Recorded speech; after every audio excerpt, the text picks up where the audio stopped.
right. Hey, everyone. Welcome to another deep dive. Today, super excited. I have with me Emile from Hypermind, correct? Correct. Yeah, great to have you.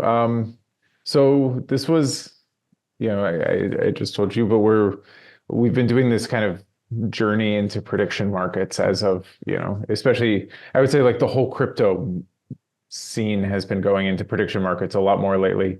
And I thought it would be a really good idea to reach out to somebody who's been doing prediction markets for a little bit longer than just the crypto scene, because prediction markets, unlike a lot of cryptocurrency innovations, have actually existed for a really long time. How did you get into this? When did you kind of start, and what was sort of your goal in coming up with? Well, I still remember fondly the day that I discovered prediction markets. Actually, they were not called prediction markets, they were called decision markets.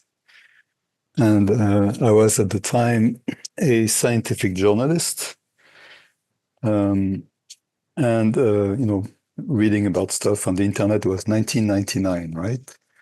And my background before I was a journalist was cognitive psychologist.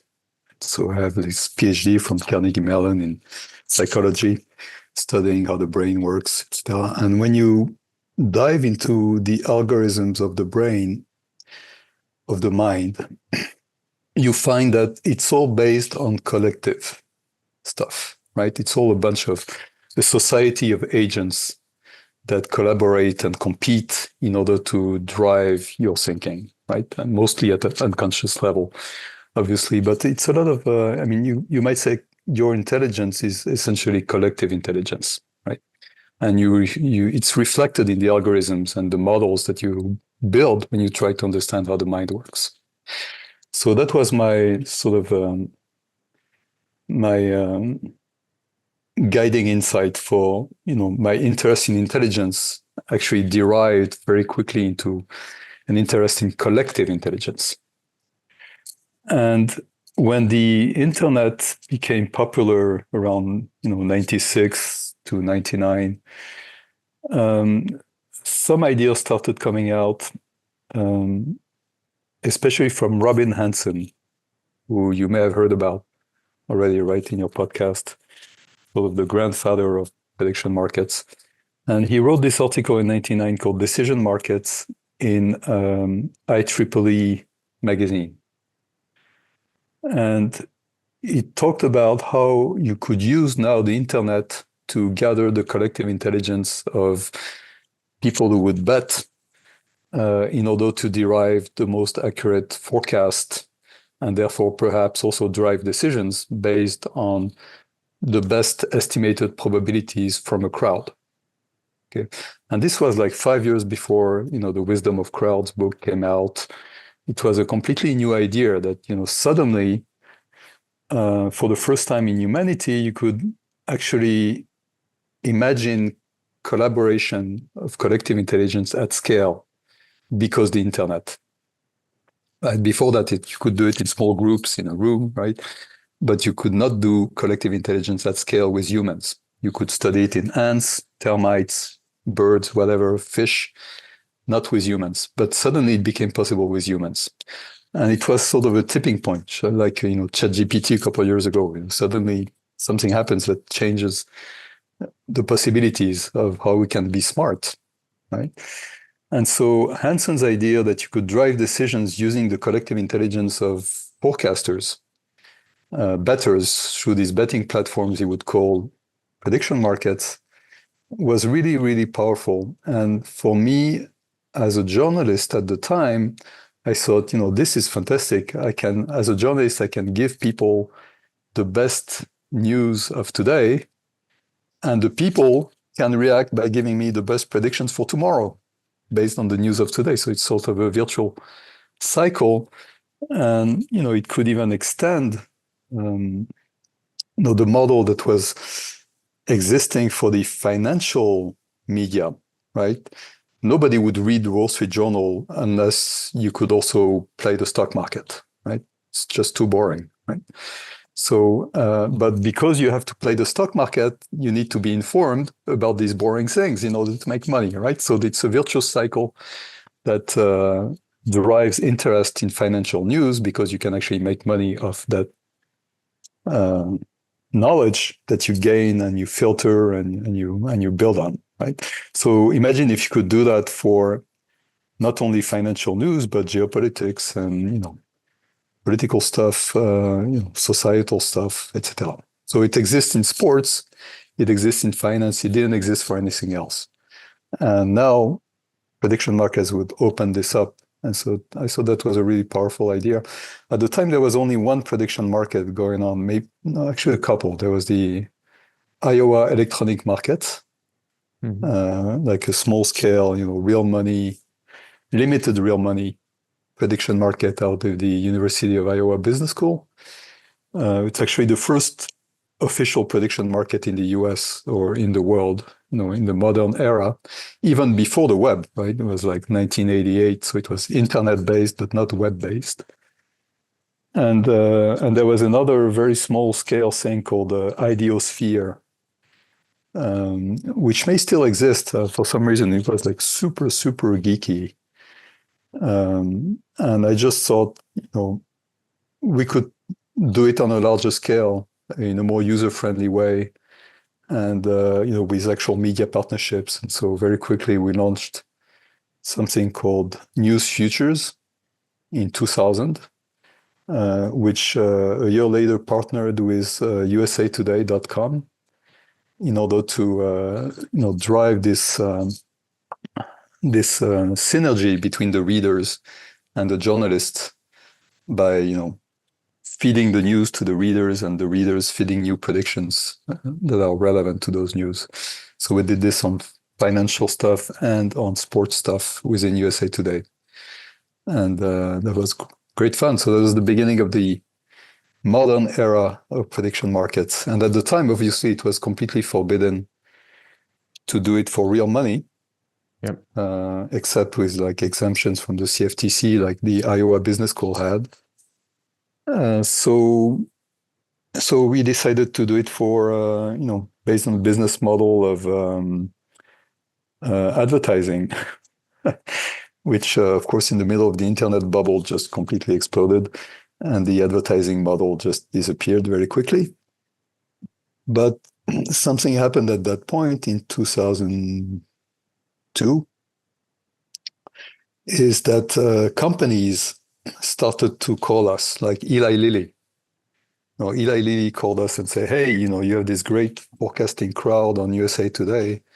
Why don't we ask them questions that are relevant to the pharmaceutical industry and, about how many drugs are going to be approved, what kind of drug benefit is going to be approved by the Senate, what kind of social security reform can we expect, all kinds of stuff that's relevant to the industry.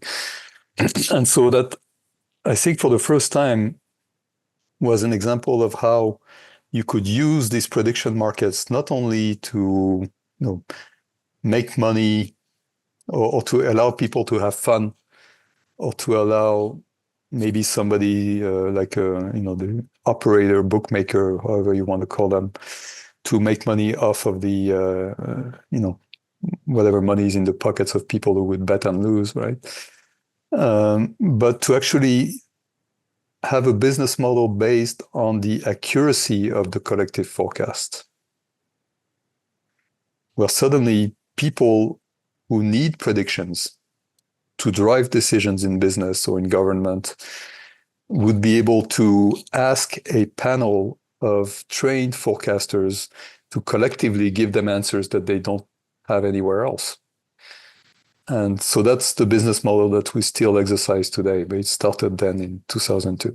Thanks for the background. I guess before prediction markets and kind of still what prediction markets in the information context still compete with would be probably like the idea of like the expert, like the Nate Silvers of the world, right? Where you would take a whole bunch of people who are very well trained in this field and we're just going to ask them their opinions. I guess what would be the theory for why would a prediction market perform better than them, especially for like very niche industries like Eli Lilly's pharmaceutical stuff and like, so Yeah. What are prediction markets trying to get rid of that like these experts just couldn't do? Oh, we don't try to get rid of experts. Actually, the accuracy of a prediction is based on two things, and it's based equally on those two things. It's not like one is more important than the other, right? And that's called the diversity theorem. I don't know if you've ever heard of that. Yeah. It's a mathematical foundation for the wisdom of crowds, basically. So the diversity theorem, which was actually invented by a guy, a sociologist called Scott Page at the University of Minnesota. So Scott Page invented this diversity theorem, and it's a real equation. It's a mathematical, law of nature, right? It's not like bullshit mathematics, right? It's real stuff, and it's like algebra, 101 something, right? Sure. So it's not very difficult, and you should check it out to perhaps display it on your screen, or maybe I can dictate it to you. You can write it on your screen because it's a really important thing, right? It's the essence of everything. So it means the collective error, right? So let me lay it out to you, and then you see how you want to write it. Collective error. The collective error, like the error of the wisdom of crowd, if you like, right? The collective error of the forecast, the error of the collective forecast, rather, is equal to the average individual error of the people who participate minus the diversity of the predictions, right? And so the way that is written out, if you want, is suppose that you have the collective error, call the collective forecast C, right? So C minus T would be the truth, right? C minus T squared, that gives you the error, right? In a typical, right? So that's the group error, you like, and that's equal to average individual error, average individual error minus diversity. Diversity, which is basically it's the average difference between the individual estimates and the group estimate. So what that means is that the first term here, the average individual error, it actually quantifies the expertise of the individuals, right? So the smaller the error, the more expert the people are individually, right? So you would expect, and actually the equation tells you that the error of the group, the collective prediction, is going to improve as the expertise of the individuals in the panel improves. Right? The more expert people are, and the more likely it is that the collective forecast or the prediction market forecast is going to be correct. Okay, that goes in the same direction. But what's interesting in this equation here is the minus sign for the diversity component, which means that the more people disagree, the more diversity there is in the estimates. And the more likely it is that the error of the group is going to diminish as well. Right? Sure. And both are equally important, meaning that it's important for you to have expertise in your forecasters, but it's also important to have people who have different kinds of expertise so that they make different expert predictions, right? And it's the aggregate of all these diverse expert predictions that are going to give you the best forecast. So if you don't have a lot of experts, you can replace that lack of expertise by increasing the diversity. So have a lot more people who are not individually experts, but are a little bit knowledgeable, but have a lot of them, right? And that can replace the expertise of a few, right? Or if you have access to a lot of experts, then you better make sure that they are experts in different fields, for example, or experts in different points of views, different ways of approaching the problem, right? And that way you can benefit both from the expertise and from the diversity to improve your forecasting accuracy. So when you do something on, the reason Eli Lilly came to us at the time is, of course, they had some experts in, for example, what Congress might do, right? They had a lot of lobbyists on payroll, right? But the lobbyists would be biased into telling them certain things, right? And what they wanted is to have the point of view of a different kind of expert, which is the citizens of the United States who are also driving what lawmakers are going to do in another way, right? The lobbyists are trying to influence the lawmakers. The general public is also trying to influence the lawmakers in different ways, and they have different needs and different, ideas about what's important, what's not, etc. So what Eli Lilly really wanted was this alternative expert point of view of the multitude that they could compare with what their smaller panel of lobbyists could And it's tell almost them. the comparison that's probably the useful piece there, right? Exactly, because it's another meta level of collective intelligence, Right. right? It's one point of view, another point of view, different kinds of expertise involved, etc. Yeah, no, that's super interesting because I think like kind of like to the lobby one, like the one thing you usually hear from prediction markets, especially in the crypto space, is you heard it with the election. It's that prediction markets help get people away from signaling with their answer.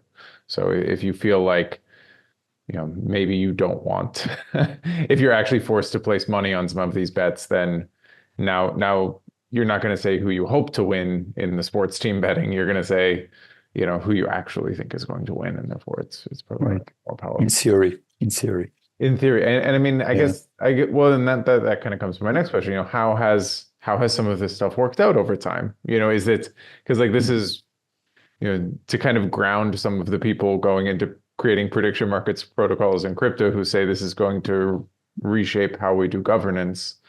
And the question would be is like, I guess, why hasn't it yet? Or, like what have been some of the holdbacks to its success?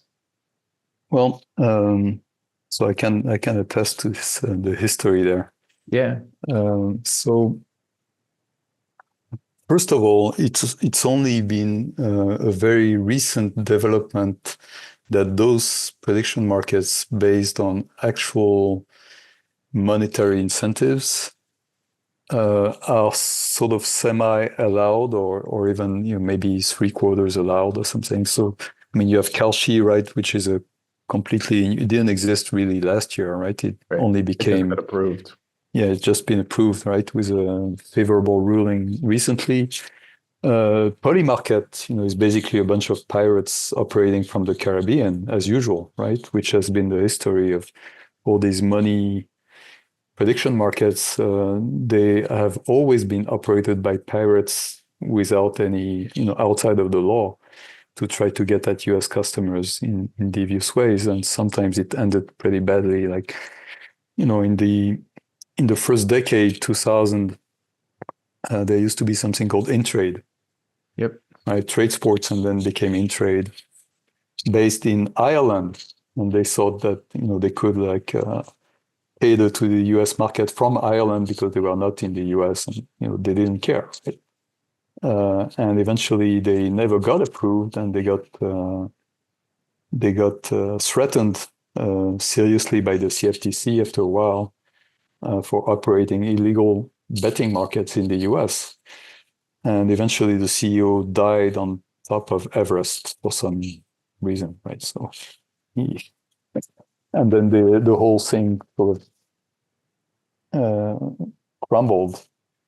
I think the company was run down because we found out the CEO, who was in this pirate mode, was also stealing money from the company, for his own personal gain. So it Well, and was then I mean, but like, have there been prediction markets in other countries? Like, I know it's illegal here in the US, but it just hasn't been tried anywhere. it's been legal forever in the UK. Right. Right? So I mean, for the longest time, and maybe still today, the biggest prediction market is actually Betfair. Right, so it's not called a prediction market; it's called betting exchange. But it's actually legal. It's huge. It's only doing sports and maybe the occasional U.S. election and Brexit, but it's exactly the equivalent. But Betfair, being a huge business, never tried to run afoul of US law, right? So it's been waiting for the market to open before it would actually try to get into the US. But so, for the longest time, the US market and the rest of Europe outside of the UK was just not allowed to operate real money prediction markets. So when we started, we tried all kinds of things, but it just wasn't happening. So we had to find a different business model. And so that lasted for a while. It turned out that the money proposition, which is the fact that people can bet real money or not, is sort of important to recruit people into the market, because obviously if there's money to be won, many more people would be interested in trying it out. But it turns out that in terms of making accurate predictions, it's not necessary. And in fact, it can be detrimental. So we actually ran experiments in 2004, so 20 years ago. We proved that at least, when you do like sports prediction markets, for example, if you compare the real money prediction markets out of Ireland or Betfair to a play money prediction market like the one we had running on USA Today, it made absolutely zero difference in accuracy. So that the play money market could be exactly as accurate as the real money market. So this whole idea that prediction markets are accurate because people put their money where their mouth is actually bullshit. No, it's not. There's many more reasons for people to take this seriously than just money, right? So that's a bias of the economy. Yeah, it's a bias of economics researchers, right? That money is really important, but people are more complex than just dollars and cents. They have many recognition incentives. For sure. Well, I mean that was always one thing that we have. Like, I mean, there's two problems I see with the money aspect that we're seeing like currently, like with even like Augur or Polymarket doing this. Like the first is the capital lockup required. Like all of these markets, like if we want to predict something and that's going to happen at the end of the year in 2025, nobody's locking up capital for no one. So, yep. And we only see we saw a huge boom in Polymarket betting on the day of the election, or same with boxing matches and stuff. You see the week of the match and then nothing beforehand because you don't want to lock up your capital for a year. Exactly. So if you want to do any kind of long-term forecasting, and by long-term I mean even 2 years away is already long-term for most people, right? Then you need to move to a different technology, which is prediction polls, right? Right. Which is what we use now widely for any kind of prediction that actually matter to people, because nobody cares about prediction for what happens tomorrow, right? If you're a decision maker in government, if you're a decision maker in a big business, a big company, what you care about is at least 6 months away, probably several years away. Right? Like we're working with the OECD today, for example. You know the OECD? It's like an organization of all the economically developed countries. So it's like 58 of all the big economies that you know. First world countries. Right. So they have this organization that's like a big think tank for all these governments. And they make a lot of predictions and reports in everything except military stuff. And so we work with them to make predictions about the risks and opportunities of AI 10 years from now, right? Because that's the time frame that governments operate on, right. 5 to 10 years, right? Not next week. They don't care about next week. It's too late. Right? I can't do anything about it. So, why predict an election the day before the election? Who cares? It's too late. You can't. Right. You can't get your visa to move to Canada in one day, right? So you need to get it before, right? So when we do that, we need to have completely different technologies, prediction polls, which were used for the first time seriously by big wisdom of crowds government projects managed by IARPA. Have you heard about IARPA? The Yeah. IARPA project, Good Judgment Project, for example? No? Oh yeah. No, Yeah. I found out about them last week doing research. Yeah. So in 2012, basically, the US government decided that it was interested in wisdom of crowds to try to see if it could help the US intelligence agencies improve their forecasting abilities. So there's something in the US government managed by the ODNI, right? The ODNI is where Tulsi Gabbard is going to be confirmed soon, right? It's like the Office of the Director of National Intelligence. Yep. So it's overall like the 15 intelligence agencies in the US government. And they have a research arm and huge budgets to investigate fundamental research, fundamental and applied research in anything that can help gather intelligence, protect intelligence, etc. So anything that has to do with the intelligence business, including making predictions about geopolitical stuff. So they decided to finance this huge 4-year program competition between different university teams and private organizations to figure out the best ways to organize the wisdom of crowds to make predictions about stuff that the CIA cares about. So the CIA would provide hundreds of questions a year, and we would build platforms where people can answer these questions, make forecasts, compete, get rewarded, get recognized for their abilities, etc. And then we could try different algorithms for putting these predictions together into the best collective forecast possible. So hundreds of algorithms being tested for how to put, beyond the simple average of everybody's forecasting, but can you do better than simple average, right? And it turned out to have been extremely successful in the sense that one of the projects to which we belonged was called the Good Judgment Project, was headed by the University of Pennsylvania, Wharton School, and Berkeley.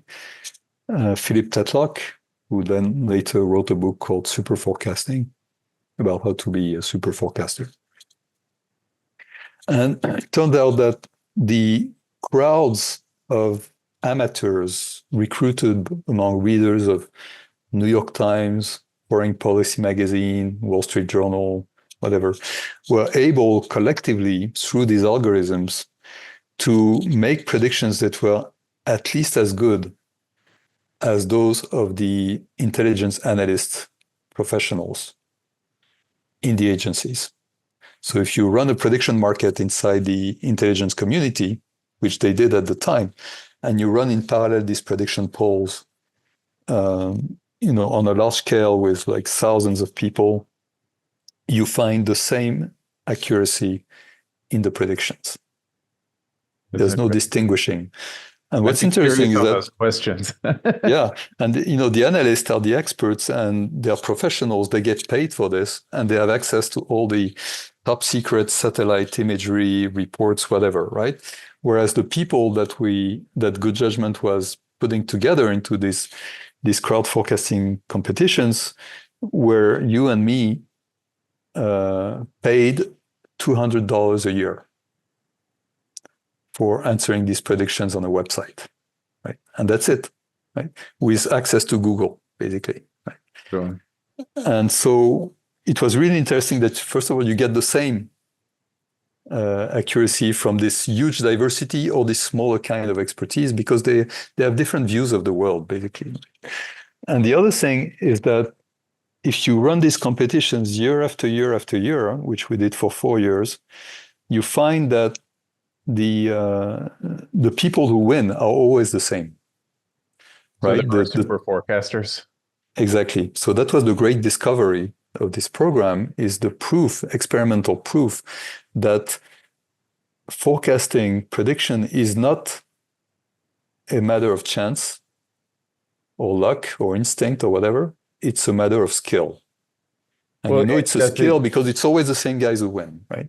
does it carry over to multiple sort of fields, or is it you're a super forecaster in this, No. So it football? does carry over, which is the really interesting part, and that's where the business model is becomes right. It So becomes the a business CIA model. should use DraftKings to go pick their next forecasters. Exactly. Why not? You know, and in Yeah. fact, probably they already do, right? So All right. because the people who go on DraftKings, they also go on Polymarket for the election, and they also go on, to Hypermind for some other stuff, right? So, what's interesting for super forecasters is that what matters to make good predictions is not what you know, it's how you think, right? So there's a method to being a super forecaster. And some people have it naturally, right? Because that's the way they approach the world, very analytical. And, when they have to analyze a situation, they start by looking at other situations that are similar and how they turned out, and look at the base rates and all kinds of stuff. And then they look at the specifics of the current situation to figure out how it changes from what happened before in history, so how it might deviate from the base rate.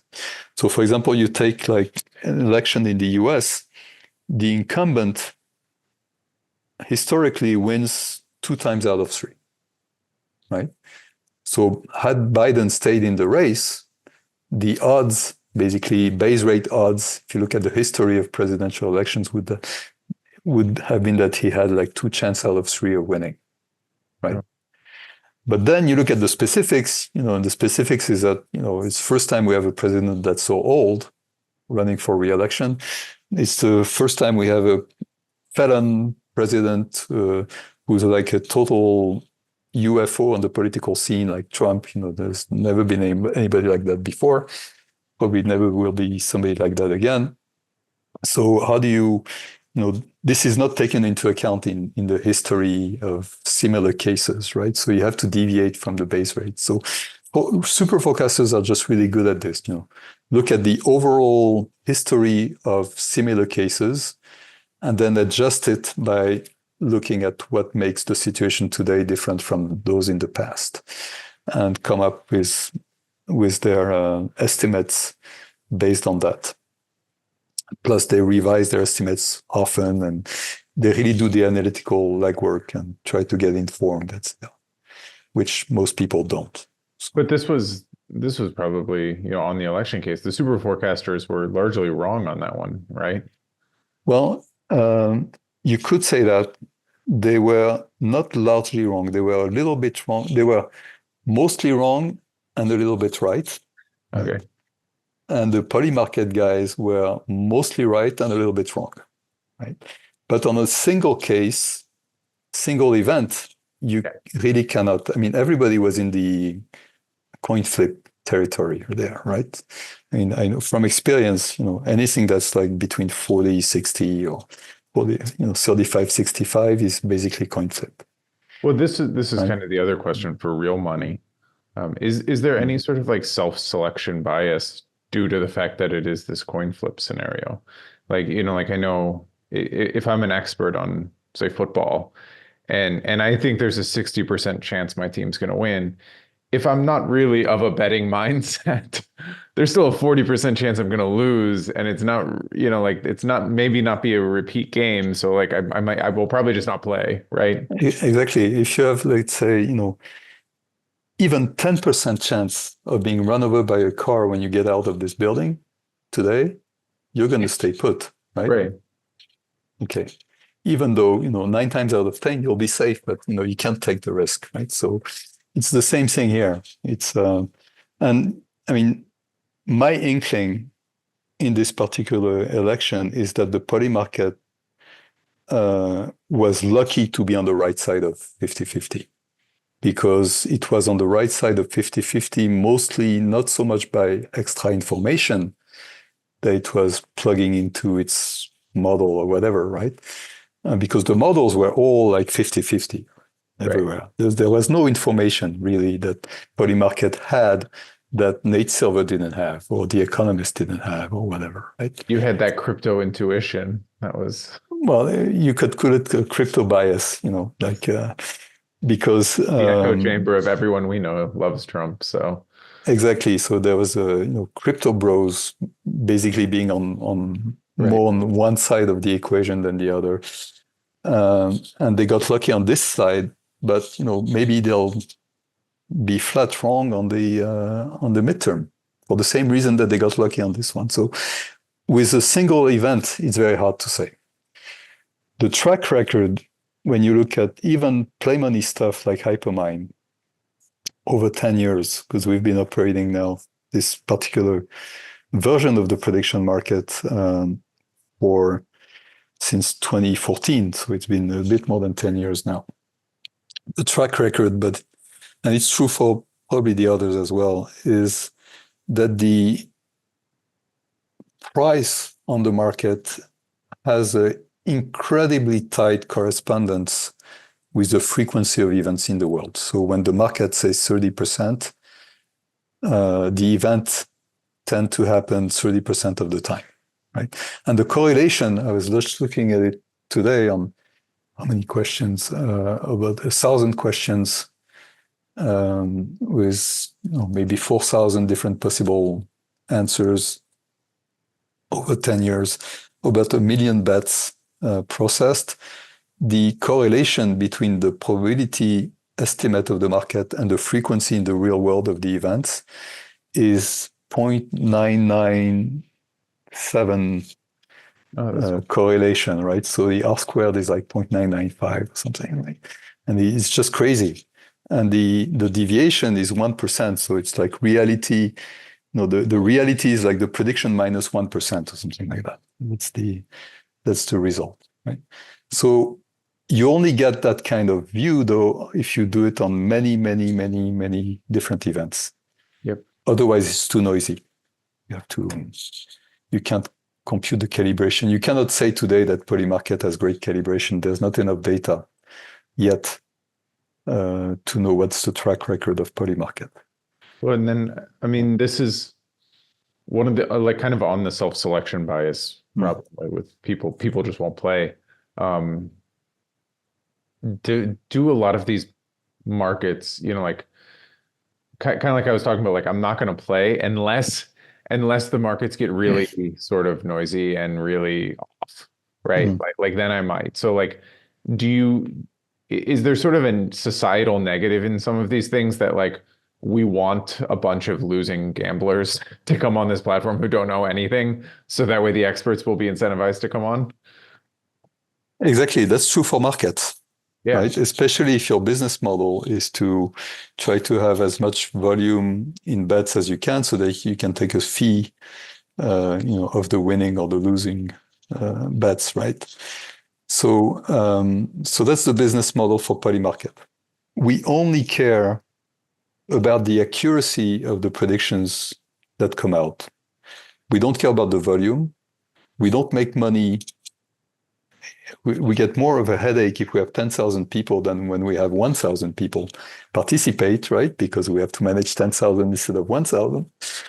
But what we only care about is to have as many people as we can come in for fun and then retain only the ones that actually show that they have a good track record, that they can make good predictions, and then have the algorithms or the incentives discourage or downplay the input from everybody else, right? So we want to get rid as soon as possible of the stupid money, whereas the poly market wants to attract the stupid money as much as it can, right? So it's a completely different kind of recruiting and retaining strategy because the goals are very different. We don't make money off of the participants. We make money off of the clients who want to buy the predictions of the participants. Right? So our job is to maintain a panel of super forecasters and nourish it and nurture it as much as we can. Yeah. Cool. To kind of do a little pivot here. I know you had already mentioned Robin Hanson. A lot of people are experimenting with kind of this futarchy ideas.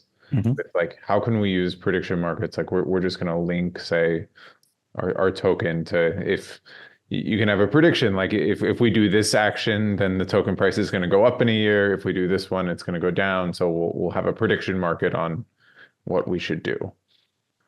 Do you think that's a good idea, or like what are some of the dangers here? It's a great idea. I mean, I was giving a class a couple of days ago because I give a class on crowd forecasting, right? Master's degree in collective intelligence in some university in Morocco. And so I end my class on on the political side of crowd forecasting on exactly this idea of futarchy, which is the one I got into 20 years ago. Right? That's the one that struck me like lightning. Like this is a great idea. So, but it isn't happening, and the reason it's not happening is that you need to have decision makers who actually care about the predictions of people, and unless you have a institution, governmental public institution, actually setting this up, like a ministry of predictions or whatever, ministry of forecasting, right? Who would run like a public prediction market for the state, right? Right. And then people would be advised on what might happen, what might not happen, and then you could imagine distributing medals of, forecasting medals of honor to those super forecasters who actually help governments make good decisions, right? So this is all very possible and very easy to set up, but there's very, very little incentive for decision makers in government to accept being advised in a very transparent public way by citizens. Well, is this governance by citizens, would you say? Well, I mean, ideally, in a democracy, citizens are supposed to drive government, right? But once you are, let's say, you're a senator or you're head of some agency in the government, your incentive for accepting to be advised by the public in such a transparent way, like if you do this, it will be catastrophe. If you do that, it will be great, and actually you want to do this instead of that. So your job as a politician is to sort of try to convince the public to do what you want to do rather than listen to the public and do what it wants to do, right? So it's not clear that the politicians would benefit in the current psychological makeup that they tend to have to accept this transparent advice from the crowd about what are the better decisions. And we find that also in companies where most decision makers don't really care about prediction. They pretend to care about prediction, but really what they care about is doing stuff they want to do. Right? Sure. And And that's why you find a consultant that'll be a yes man or failing fast, and trying things out. I mean, there's this whole mentality nowadays, especially in startups, to fail fast instead of think through before you act. This should be the right way, the right thing to do.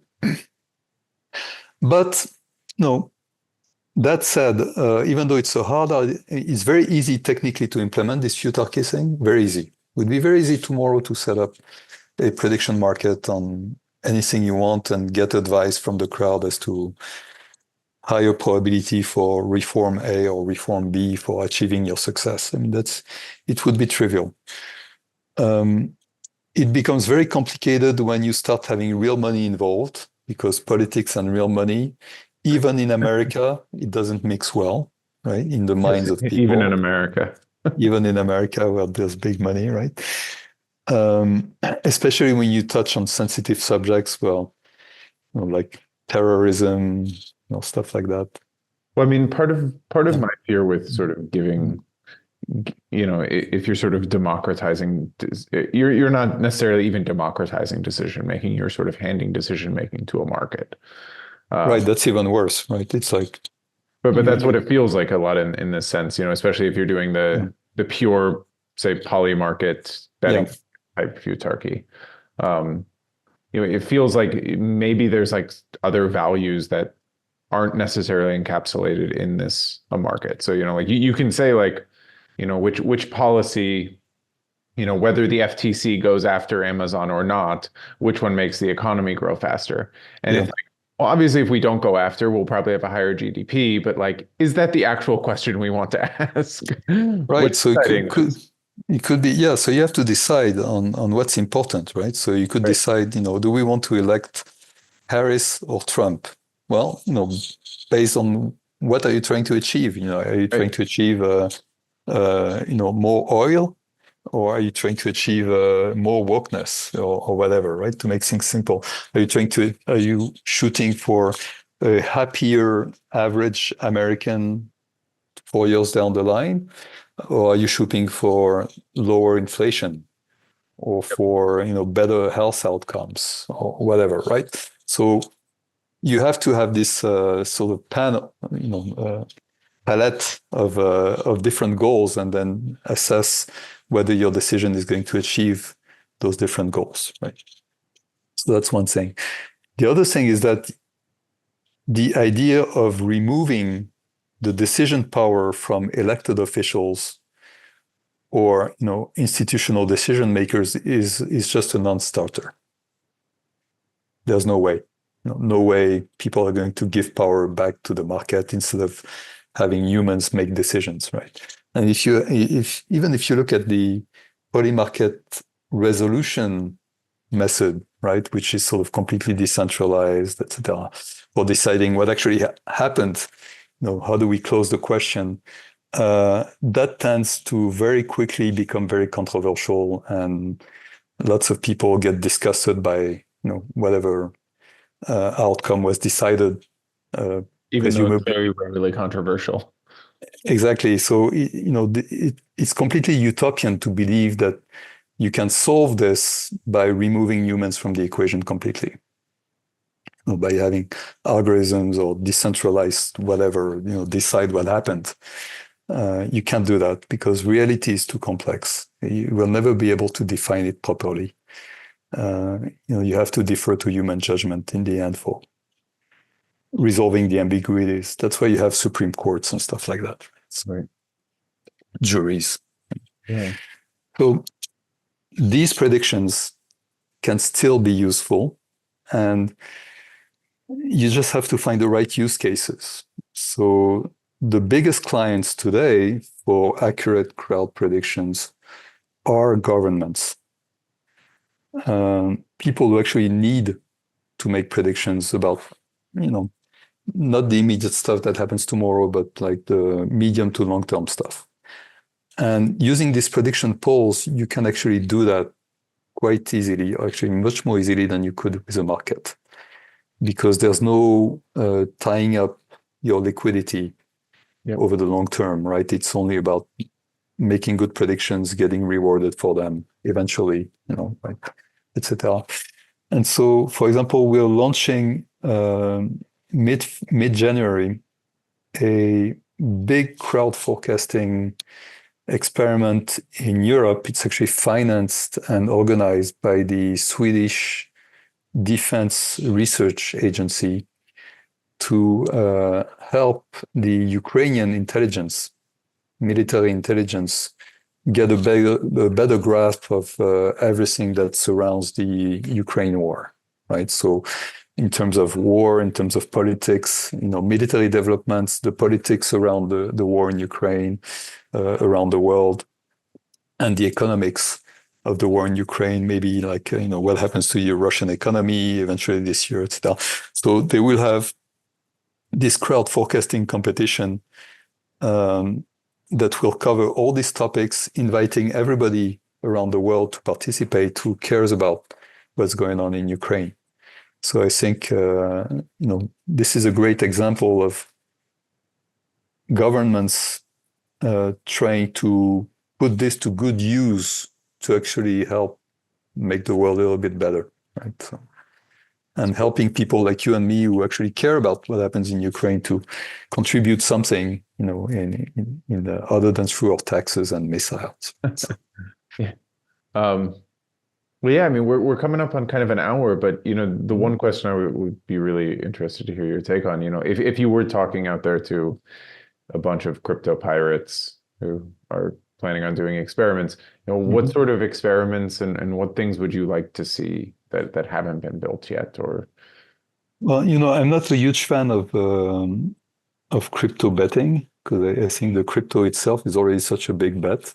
Like, Sure. why would I use my Bitcoin, who already goes like this, to bet about something that goes like this? It's It's kind of leverage. weird, So right? So I'd rather keep my crypto somewhere else and do something else with it. Actually, not do anything with it, just let it grow. yeah. That's probably the better predictions. Um, but I love prediction markets. It's might say it's my first love, and we still operate one today because it's kind of fun. This idea you can buy stuff and sell stuff. Just really cool game wise. But in terms of usefulness, I think they are extremely limited for the kinds of useful predictions you can make with them, right? Because you're limited to very short-term stuff. You're limited to fixed horizon type of questions. You cannot do rolling questions, for example, into the future. Like, in prediction polls, you can ask a question like, over the next months, is this going to happen? And then you ask the question tomorrow. It's like, over the next month, starting tomorrow, will this happen? And then, the next day, over the next month, starting from 3 days from now, it's still. So you can have these rolling questions that you score in a particular way. That's really easy to do. And in a prediction market, you cannot do that. You cannot have a moving window question A lot of like money that. locked up. Right. So, I mean, it's just a bunch of questions you cannot ask in a prediction market that you can ask with prediction polls because you have the flexibility of how you're going to do the scoring and how you're going to do the aggregation. And you can decide that, you want to you want to forget about people who are betting from France, for example. And you only care about people betting from South America or Mexico. And so you have these different aggregations you can compute and compare for like within a company. It's very useful to be able to compare the predictions from the marketing department and those from the R&D department and see where they align and where they don't align. In a prediction market, you can't do that because it's all mixed together, right? So there are a whole bunch of things you can do in terms of generating useful predictions with prediction polls and algorithms that you cannot do in a market.